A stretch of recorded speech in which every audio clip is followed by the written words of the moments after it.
crazy? You look like you're crazy. You crazy? I'm eccentric. I have an education. I'm sorry, I dropped out of 6th grade. I have no idea. A little. A little? You're a little eccentric? I'm a little crazy. You're a little crazy? You have a what? I have papers to prove I'm not. You have papers. So you have all your shots.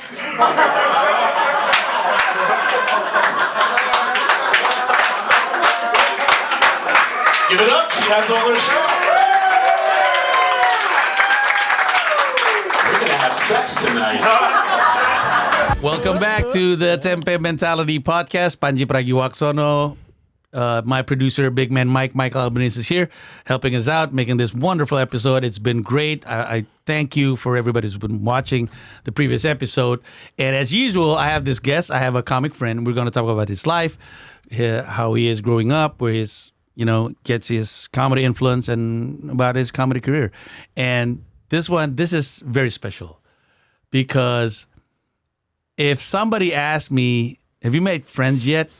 The first name that I would mention is my guest right now, Joshua Pallet. There you go, buddy. What's up, baby? What's up, brother? How are you, man? Doing good, I love the stash. I'm digging the new beard, man. I'm digging the beard.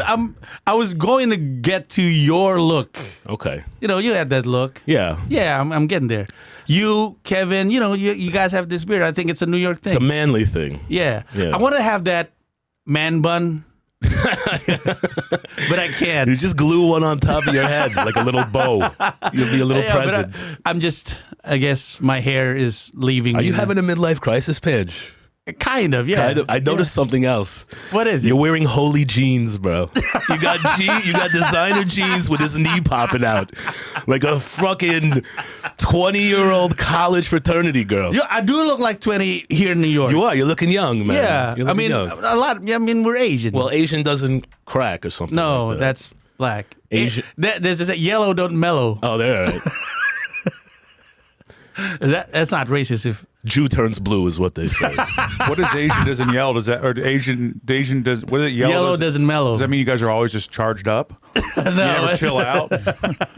You're always just I don't actually know. It's another comic was saying that to me. I like your sweatshirt though. That shit's off the hook. Nah. No, I like that. That's cool, man. Really? Why? You don't dig your own style, No. Pandji? Yo, this is my own merch. Yeah, I know it is, but I like it. It looks cool, but when man. you're saying it, How come everything I say you don't believe is ever true? because you're a piece of shit. The mics have been missing you. Yeah. It's- I came back. I came back last week. Yeah, it's not the same with Patrick. Yeah, I already got the cold shoulder for coming back. Really? Nobody loves me. But yeah, so you were my very first friend. Amen. Yeah, and You too. No. It took me 40 years to make a friend. I had to have him flown in from Indonesia. You and Kevin. And I remember what happened. I was doing a mic at the Producers Club, and then this was in January, and then Dee asked me to make a show, and she saw my followers and then wants to bring out Indonesian people, but it was a storm and nobody could come up. Right. And I think she contacted you and Kevin, and there were four of us. One of them was, who's the fourth comic? Maybe, was it Alec Tracy, maybe? Nah. I don't remember. I don't remember either. Yeah, but They weren't very memorable. But then our relationship developed. Blossom, and then yeah. I was, the first podcast that I was ever on was yours. In America. In America with Kevin. Yeah. And I remember, I think it was during the first episode or the second episode where I told you I really wanted to bring you guys. You told me that within 10 minutes of meeting me.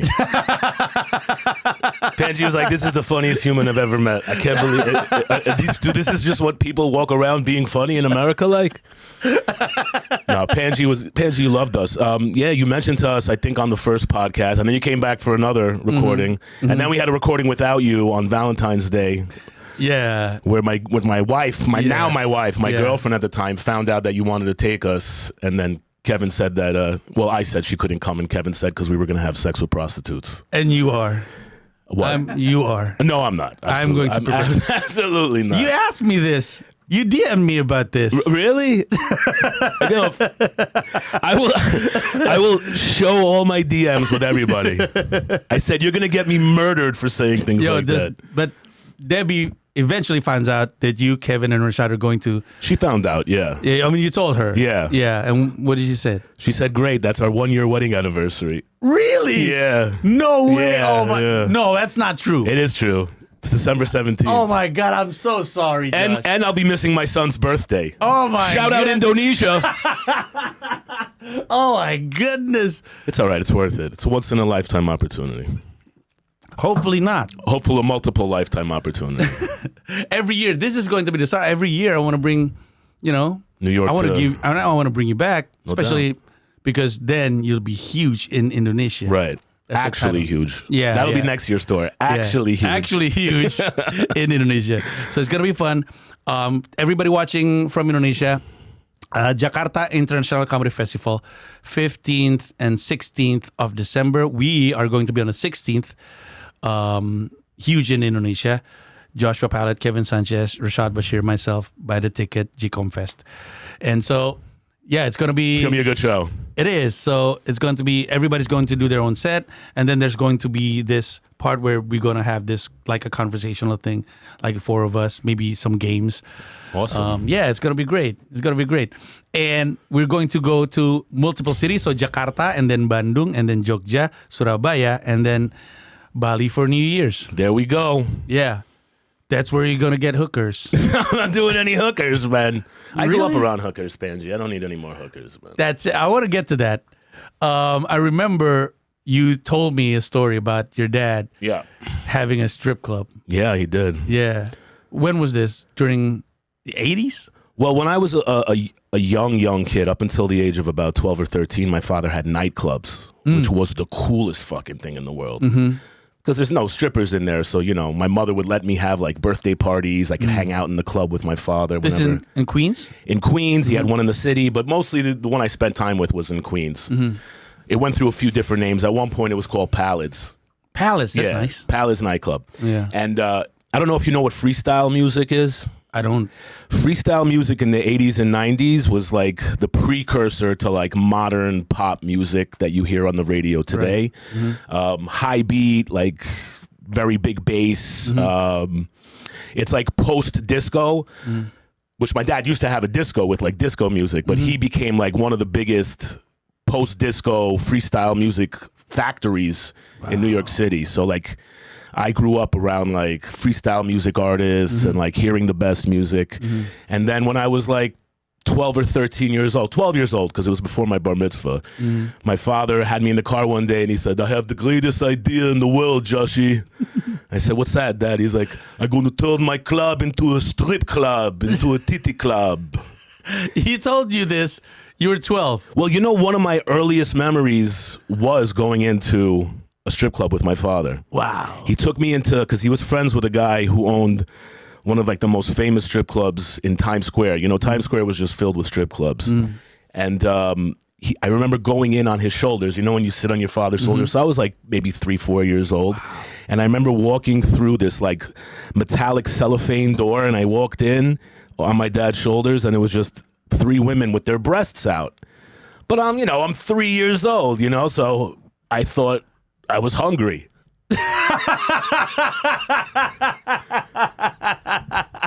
And then I grew to be morbidly obese many years later, and now I know where the root cause was. Wow. Yeah. Your dad is an entrepreneur from Yeah. the get-go. My father was definitely an entrepreneur. Or as my mother would call it, a pie-in-the-sky individual. He had these grandiose ideas. My father actually, so he started off with nightclubs, then he had the strip clubs, then he lost all the strip clubs. And, he was a very wealthy man when I was growing up. I don't know about very wealthy, but he had the image of being wealthy. He had the $100,000 car, the multi-million-dollar condominium, lived a high lifestyle. But then when he got married when I was 14 years old to this beautiful woman, my half-sister's mother. She was a model. And he moved to Georgia in America. And, he was like a fish out of water. And he basically lost everything. He lost all the strip clubs, Rudolph Giuliani, you remember him? I know. He became mayor. He passed all these laws where you couldn't have strip clubs within a certain distance of a school and this and that. And anyway, after that, he tried to recoup his millions with several different crazy ideas. One of them, my father, I actually could show it to you. He has a patent for a sex doll. So like in like 19... He has a patent. There's a patent. You can, if you make a patent in the U.S., you can look it up and you'll see my father's patent with all the plans and the drawings. What's specifically unique about this? So he had a few different ideas. So because he knew everybody in the adult nightclub business and like the adult film industry, he had certain porn stars that were willing to allow him to use their likeness. And this was in like mid 90s, like 95, 96, 97, 98. And he was building prototypes of them in China that looked exactly like them. They were like solid foam. But on the back, they had an MP3 player, like the old school iPods. Yeah. And when you'd have sex with this doll, they would moan in the voice of your favorite sex doll. Oh my God, the best thing ever. Yeah. Best thing ever. Yeah, it was great. Porn star during the late 90s would be, to my recollection, I don't know if you guys know this name. Do you know Tara Patrick? I've heard of Tara Patrick, yeah. Mike, do you know Tara Patrick? Because I think Tara Patrick is the first porn star that I'm like, oh, Tara Patrick. Yeah, I remember her. So she's Asian looking something. I wonder why you liked her then. Racist. Yeah. Or, I don't know, whatever. She's beautiful. Right. And then, so what happened with the patent? Well, listen, he tried like multiple things. He tried making like... Couldn't get the funding? I don't know what happened, honestly. I really don't know. I was very detached from my father for many years. The only reason I had spoken to him at that time because he sent me the plans because I used to work in investments when I was really young, and he wanted me to pitch my investment company to raise capital for his sex dolls. It's really hard. And he sent me like a giant oak tag with like 3D renderings of everything. And like I came and did a presentation to this room full of con artists. I'm like, these guys are con artists. And I was like, all right. And then you see, and then she lifts her leg up and she will also moan and say, I love you, daddy. He made like Barbie size or a little bit bigger than Barbie size dolls of porn stars called play dolls that he was going to sell. Wow. It's funny to me how having a father, such huge character. Yeah. Right? And then does it rub off in any way? Because you're a comedian. My father was... I spent more time with my stepfather. We'll talk about him after. But my father was one of the funniest human beings. Because he would just do like insane shit everywhere we'd go. Like here's like part of his repertoire. Anytime we're in an elevator filled with people, he would bang against the side of the elevator and then start to panic. He would bang it and he would grab the sides and he would start to panic and look at it. And everyone would start to like flip out. They think the elevator's broken. He did it every single time. He used to go swimming. They had a pool in his building, and my father was he was a commando. He used to be like a deep sea diver, so he was able to hold his breath for like 5 minutes at a time. And he had this long, like not long, but kind of longish hair, and he would just do the dead man's float, where you lay on your stomach with your head in the water, and he would do it for like 5-6 minutes, and people would be like waiting for people to be like, "Oh my God, there's someone dead in the water." And I would just sit there like he's fucking doing the dead man thing again, And he used to take us out to like really fancy, expensive restaurants, and we'd go to these places like where like I'm assuming at this time the bill would be the equivalent today of like $1,000 for like a family of 5, you know? Wow. That's and at the end of the meal, he'd ask the guy, he had a deep accent. He'd be like, let me ask you a question. The guy's like, you want anything else? And he's like, yes. How much is a cup of coffee? And the guy would like look around, this is a restaurant. They don't even like think about what a cup of coffee is. The guy's like, it's $1, $2. And my father would start going in his pockets, looking for money in his pockets to see if he has enough money. It was fun stuff. It's man. wild. Yeah, he used to chase me around the house with jelly all over his face. Is he still around? No, he died a few years ago. He died about 6 years ago. Yeah. Did he die from having the dopest life ever? Well, He died of had too much fun for too long. I think my father definitely, listen, he definitely had one of the most insane lives. You know, he was friends with, like, I don't know if you ever heard of Shaka Khan. He's friends with Shaka Khan? He was very good friends with Shaka Khan. Wow. Yeah. If you asked her now, she'd be like, yeah, of course I know Steve. I used to see her when I was a little kid. He used to have like Rebby Jackson, who was Michael Jackson's sister when I was a kid, come to the club. When she had like a single out, I even sat on her lap. Doing what? She was getting an interview with like the local newscaster. This is when I blew my first opportunity. I once did this joke on stage. I think it's very inappropriate. But when I was a kid, I was about 5 years old. Rebby Jackson had this song called Centipede. Rebby Jackson's like the least well-known of Michael Jackson's like family. They're like, Rebby who? But it was a number. This is my first but time. it was like a number 1 or 2 hit at the time because of Michael. This was like a couple years after Thriller and shit, you know? And she came to my father's nightclub at the time. I think it was called Phase 2 at the time. And she was going to do an interview with Chuck Scarborough, who was like one of the big. It's like one of the, like, you know that movie Anchorman? Yeah. He was like the antithetical Anchorman. Wow. And I sat on Rebby Jackson's lap because she's like, oh, I'm going to have this cute boy sit on my lap for the interview. And, you know, it's the bottom of a nightclub, so it's pitch black. And then the guy comes with the television camera and he turns the light on. And I was just like, oh, I can't fucking see. And I couldn't fucking see. And I blew my shot because I had to get off her lap. I was just like blinded. I couldn't take it. Almost. And I even told Kevin Sanchez, I was like, you know how close I was to getting molested by Michael Jackson? Because, you know, he would have seen that interview and he'd be like, who's that little boy? Oh, my God. What an adorable boy. Oh, my goodness. My whole life could have been different. Instead, I'm talking to Pandji having a midlife crisis with holes in his jeans. Oh, my goodness. Yeah. Wow, that's something left. How many brothers or sisters do you have? I have an older sister and I have a younger half sister. From my father's third or fourth wife. And then where does your father-in-law comes into the picture? My father-in-law? Oh, my stepfather. Stepfather. My stepfather, God bless him, he also passed away many, many years ago. I think like 12 years ago or 14 years ago. My stepfather met my mother in the apartment building that we live. He was 25 years older than my mom. So my mom was 30, he was 55. He was the greatest human being that ever lived.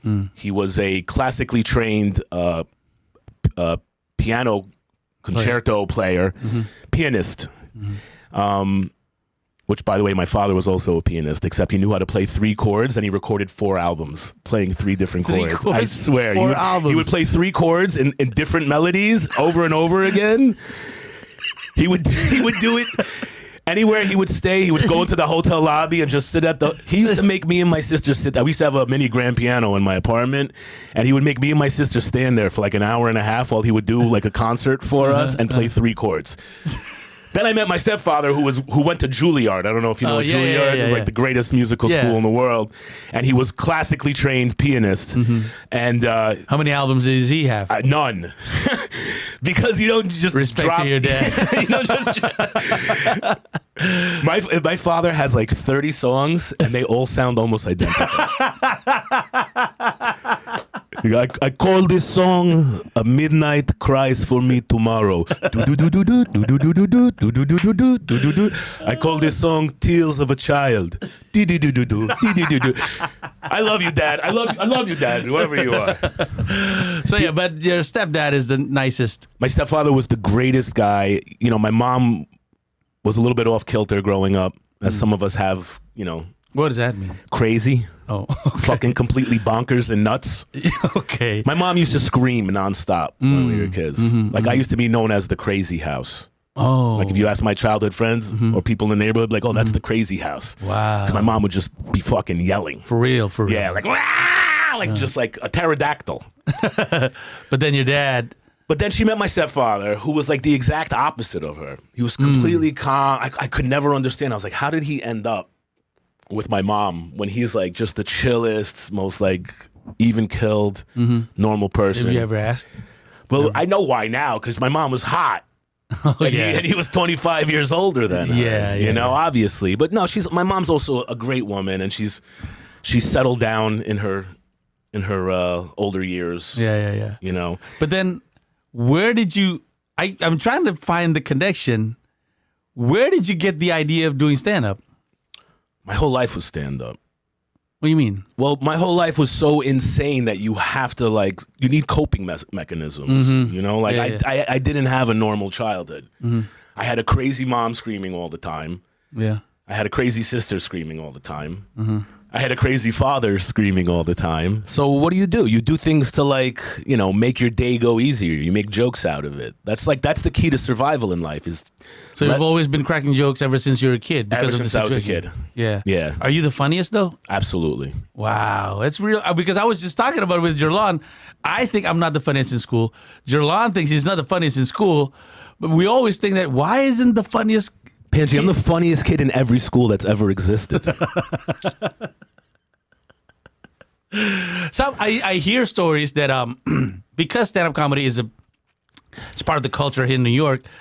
Kids do people do stand-up since they were kids, Right. In school, doing jokes. Right, class clown. Yeah. Are you like that? I was complete class clown. Wow. Yeah. Do you remember your first original joke you ever threw out? Yes, I do.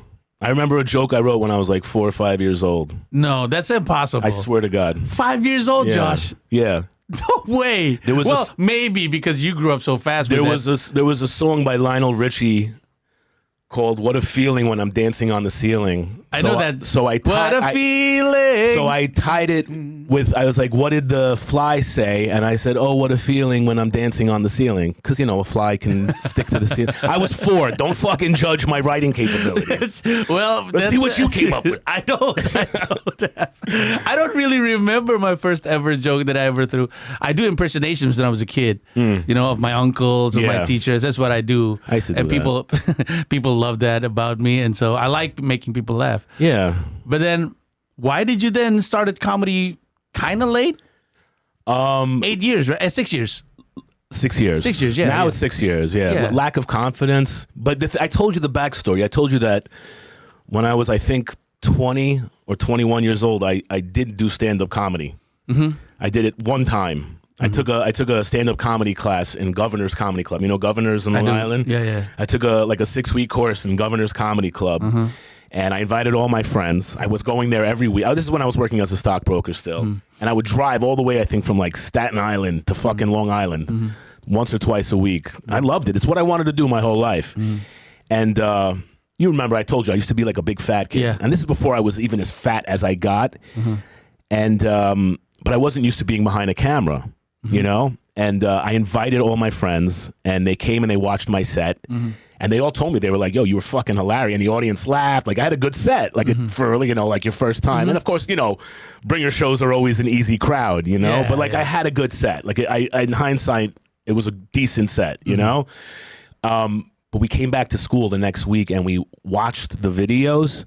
And the first thing I saw was how fat I was. And I didn't realize how fat I had become because I hadn't looked at myself on a video or in anything, I'm 19, 20. The last time was, 7 years prior probably.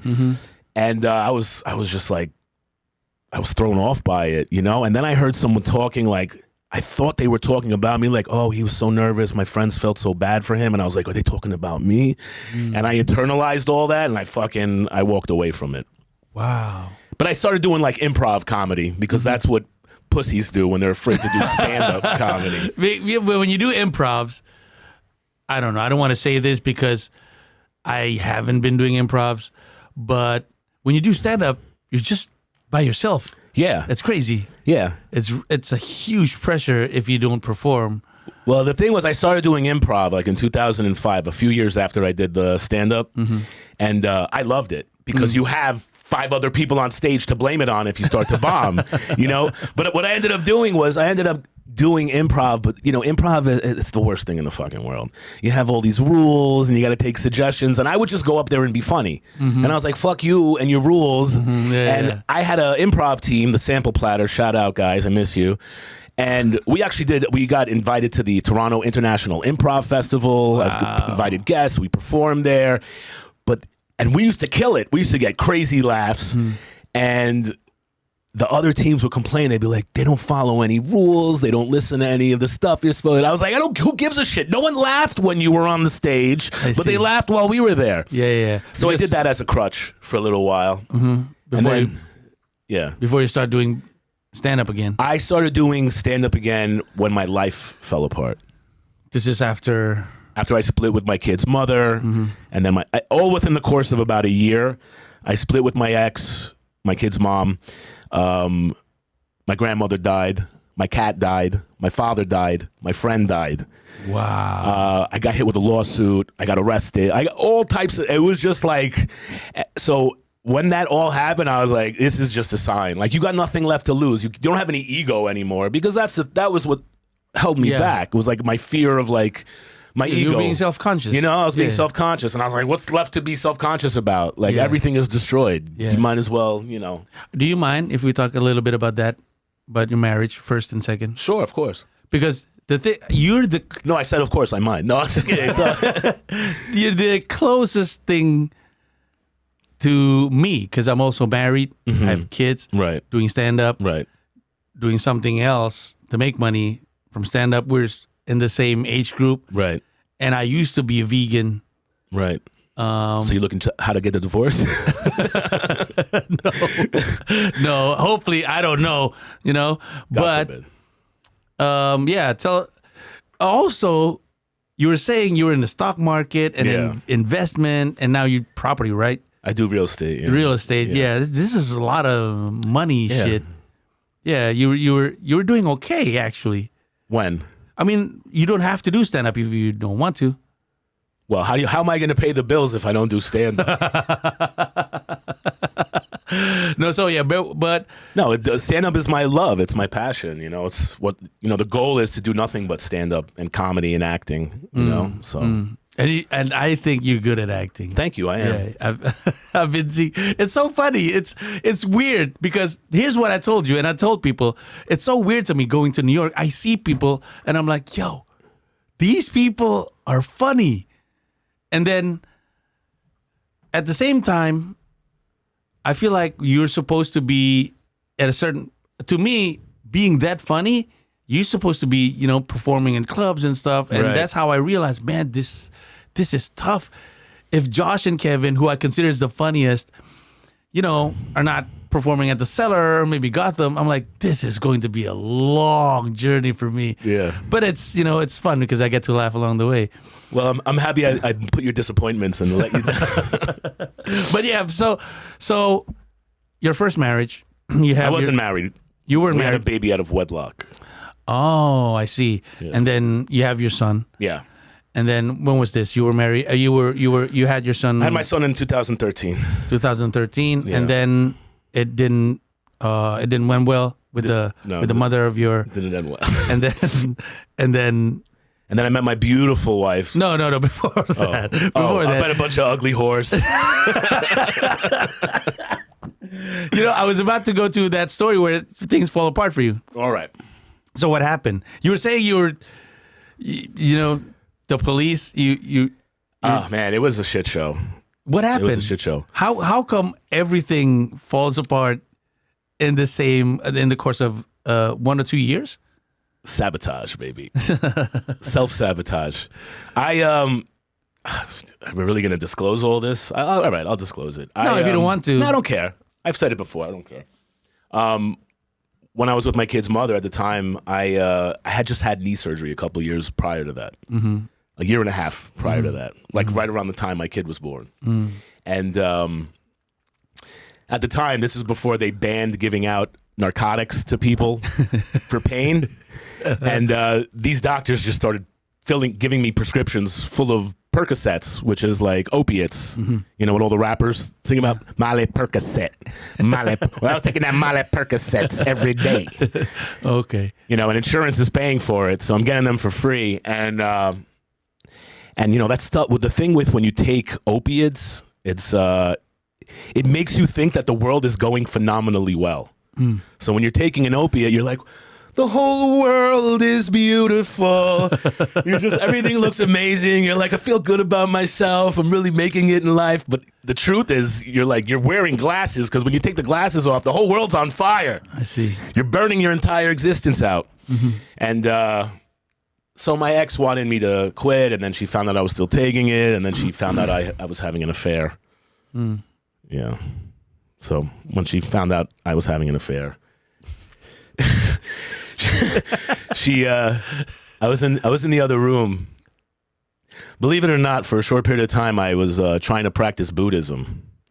Really? Well, that, and I was smoking pot, I think, in the other room. But I heard she started like screaming and crying from the other room, and a girl. I was working at this haunted house in the city. You ever hear of Blood Manor? It's like a famous haunted attraction. No, it's only open during the Halloween season. Mike knows, he's from. They charge you like $30, and then you walk around. I used to like make celebrities piss on themselves. It was great. I'm a former haunted house employee as well. Oh yeah, no doubt, bro. Haunted house. In Atlanta. Oh wow. Biggest haunted house in the world, Netherworld. Oh, no doubt, bro. Yeah. Oh, wow. You heard of it? I haven't. Oh well. I was one of the guys who. I thought I was name dropping for a second. Heard of me? Well, the weird thing is, you work at these haunted houses, and most of the people who work there are like so into like Halloween and shit. And I was like, I just want money to hang out around cute young actresses and shit, because it's all like young actresses. I see. Yeah. So unfortunately, one of these young actresses like became enamored with me, and we didn't really have a full-on affair, but we had an affair, and she had wrote me an email, and my ex saw it. And she's like, well, I'm leaving you anyway. And I was like, what? And she had plans to like leave. And so my whole world just started to collapse from there. And then before I knew it, like within a month or two, my friend passed away, which was a horrible story. He was a shout out Rob Burrow. He was a brilliant young writer and producer, and he had wrote a film. You ever seen not Natural Born Killers? What's the Quentin Tarantino one with Bruce Willis? Oh yeah, the one that has Robert De Niro. Oh no, Harvey Keitel. Huh? The one with what's his name? Pulp Fiction. Pulp Fiction. Pulp Fiction. You know Pulp Fiction? I do. So you know the scene where they go bring out the gimp, and then the thing jumps out with like a leather bondage suit? Yeah. So he wrote a whole film about it. I was supposed to play the gimp. It was the story of the gimp. Oh wow. It was gonna be my big break. But he had won like a writing thing with one of these major horror writers, and he got like a funding for the film. And then he had a kid, and he went out to celebrate the night that his kid was born, and he overdosed and died. Oh god. So he died, and then a few months later, my cat died, and then a couple months later, my grandmother died, and then a few months later, my father died, and then it was just shit show after shit show after shit show. And then you were caught by the police because. Oh, my ex put a restraining order on me, and they said that I violated it. I see. Because she stole my son and took him to Disney World, and I wrote her a letter, which I wasn't allowed to write. Wow. Yeah. That was tough. It was fine. They threw it out. No, but I wouldn't be thinking about comedy. Yeah. I wouldn't. Yeah. But you have to. When it's that bad, I mean, what else is there to do? The only thing else to do is kill yourself. I guess so, yes. You know, it's like you have two options in life. It's like you either, you laugh at the horrors that are around you, and there's a lot of horrors today. Yeah. Or you know. So when was this? What year was this? When you finally started doing stand-up again? When did we split? We split, I think like 17, 18. 2017, 18. You remember where did you went to do stand-up again? Yeah, I started Gotham Comedy Club. They have mics? They have like classes and stuff over there. I see. Yeah. And then you start doing stand-up again. And then I just started, and then I met somebody at the Gotham thing who introduced me to Kevin Sanchez. I see. And a mic that was happening in our neighborhood, not in our neighborhood, but close, somewhere in Queens. And then we just started hitting mics everywhere. Yeah, you and Kevin. Me and Kevin, yeah, a couple other friends, but most people scraggled and disappeared. I remember the fourth guy was Joe Sabin. Oh, okay.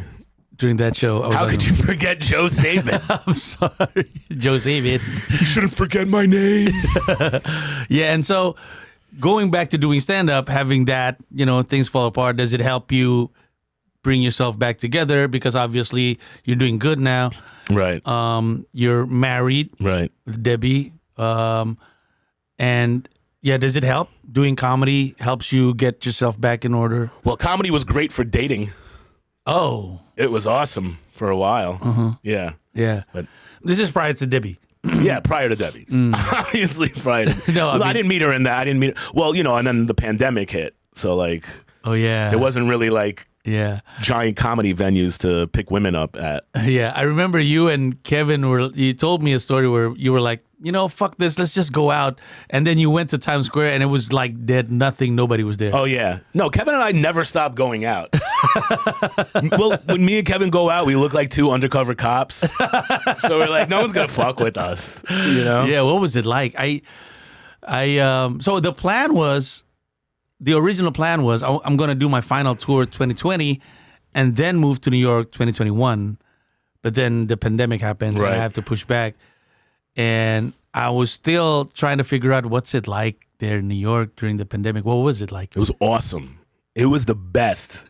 No tourists. I tweeted during the thing, I go, if you think New York City is unrecognizable, you're not from here. Because it looked like New York the way it looked when I was growing up. Oh, that's interesting. No fake people, not a bunch of kids from Wisconsin, only real only people who were there were people who were like, I gotta be here, and that's how New York always was. Yeah. The current New York is like, it's a different entity than it was 20, 30 years ago, Because of business. and stuff. Gentrification, business, progression, things change, sometimes for the better, not often though. Yeah. So you were liking I was New loving York. that shit, man. The trains were empty. It was awesome, Pandji. And we weren't we didn't stop doing comedy. We would just do it. We did it underground, We used to go to like Brooklyn, and people had shows in basements and on rooftops and in Wow, that must backyards. be wild because that would be illegal back in the days, right? It was totally illegal. Wow, It was totally illegal. well, that's fun. And then even once That we is went fun. back indoors, it was still illegal because, they wanted you to like frisk people and make sure they were wearing 15 masks. And I was like, "Fuck you and your masks." Yeah, because I remember the first. I don't want to say the first, but people are starting doing stand up, but at rooftops and at the park, and the park ones was like, oh, this is so tough.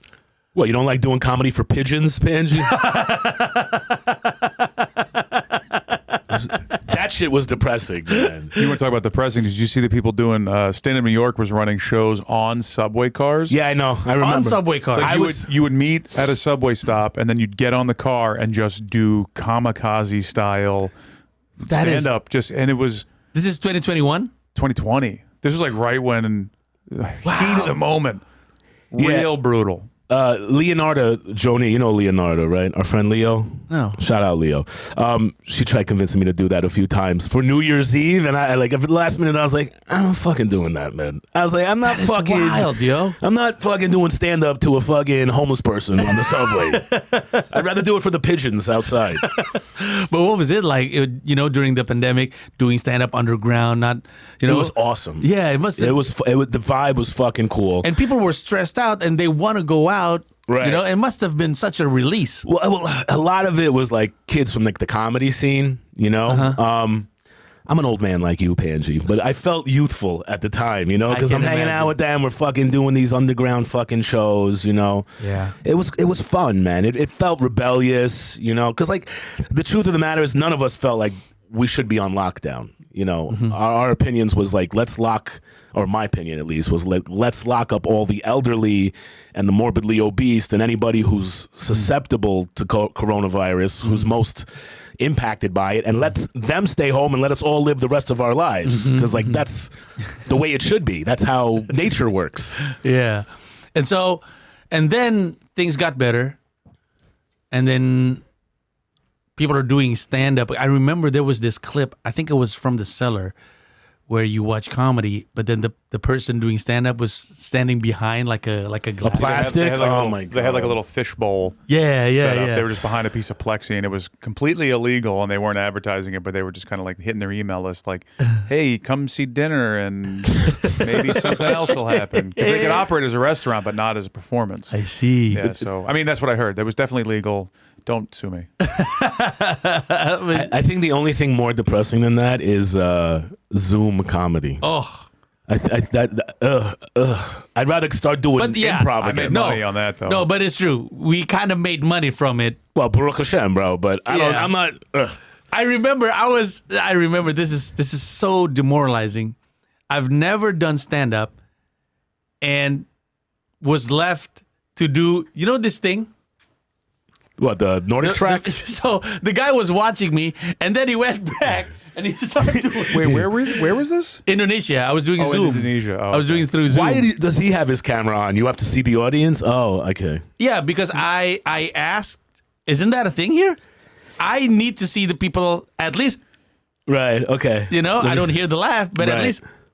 And then somebody was looking at me and was disinterested, and then he went back and doing exercise. I'm like, oh my God, am I that bad? He was doing this. This is a stupid thing to do while watching stand up. I don't know. It was wild. No one laughs. You're like, hello, is this Wi-Fi on? Hello.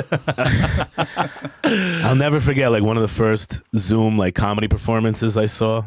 I don't even know if they announced, like, the lockdown yet.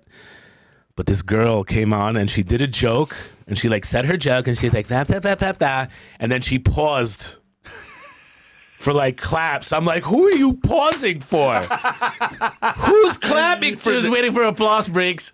She's like, I was like, this is the worst in the world. Wow. And then things went back kind of normal-ish. When I came here to New York, it was 2022 Yeah. January. What was it like? We had just gotten back to normal. Yeah, I remember those were still the times where you have to show people that you're vaccinated to be into Yeah. place. I remember that was a thing. Right. Yeah, and that's where I start doing stand up, and I get to see you, and it felt to me like it's new for everybody. Do you know what I'm saying? Like it's a whole new generation of comics, and it's not like you knew each other, you stopped, and then you met each other again. It's more Right. like you did stand up, you stop, and then when you start doing stand up, it's a whole group of people. It was a new world. Mm-hmm. The world was different, I think. So, like, even if you knew people prior to the pandemic, because, like, that I think was that time when you came was probably worse. It started getting better when you came, but leading up to it was probably worse than, like, the beginning of the pandemic, because that's when they were becoming, like, enforcers. And, like, there was, like, teams walking around and like looking at people's vaccine statuses and like checking, like you have to like check every audience member. And I was like, we living in a fucking communist country now? Like, are we living under, you know, like a totalitarian society? Like it felt weird. Yeah. You know, it felt like, I was like, I don't know, I don't recognize my city. I'd rather go to an underground place where we're all just like looking out for getting busted as opposed to like being in a legit place. Yeah. With like very stern rules. I think when I arrived here, the rule it was out that you're allowed not to wear mask outdoor. I remember that. And it was coming from Indonesia, I'm like, oh, yes. And then I flew back to Jakarta, I had COVID.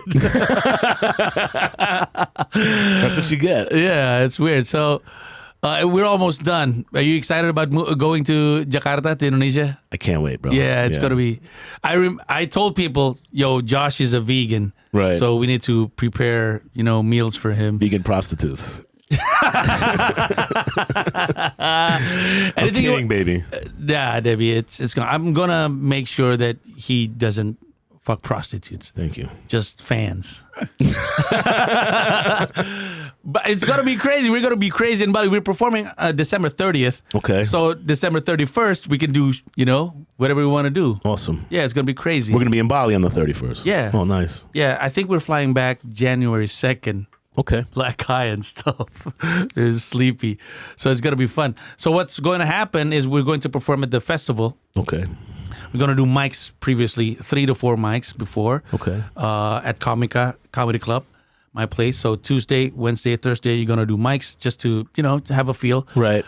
So coming into the festival, performing in front of these people, you be ready. And then after that, we're going to do stuff in Jakarta. You get to go whatever you want to do.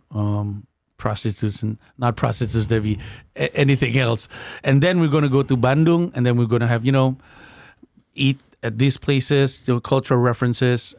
I'm going to have to take you to cultural places. Cool. We recording this?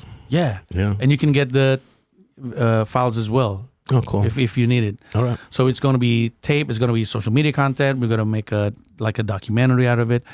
And then we're going to perform in Bandung and then Jogja, Surabaya, Bali, and it's going to be great. I can look forward to it, man. Yeah. Thank you, bro. It's gonna be great. It's gonna be fun. I can't wait to finally bring you towards Indonesia because we market you as the second most famous comic in Indonesia. Right. And if this is true, Mike, more people know Josh than Jerry Seinfeld. Rightfully so. Who? Who's Jerry Seinfeld? Yeah, because not a lot of people. They're What's not the really deal with into all it. these Australian tourists? It's a callback from an earlier episode. Yeah, but it's gonna be fun. It's gonna be fun. I really can't wait. Yeah. Hopefully. They understand English. They're gonna understand what Come we're on, saying. man. Yeah. Come on. Barack Obama spent his childhood All there. right, so I'm gonna stop learning Indonesian then. You learn some stuff? No, I don't Oh, know you do. You do Yeah. know some Yeah. Indonesian. Which one? The Apa kabar Sohib? Oh, yeah, Bakar Sohib. Say it again. Apa kabar Sohib? Abakabar Sohib. What's up, bro? What's up, bro? Yeah. Abakabar Sohib. Yeah. And Indonesian, when they say yeah, they say yoi. Yoi. Yoi is like yeah. Yoi. Yoi. Yoi. Yeah, that's yeah. Yoi.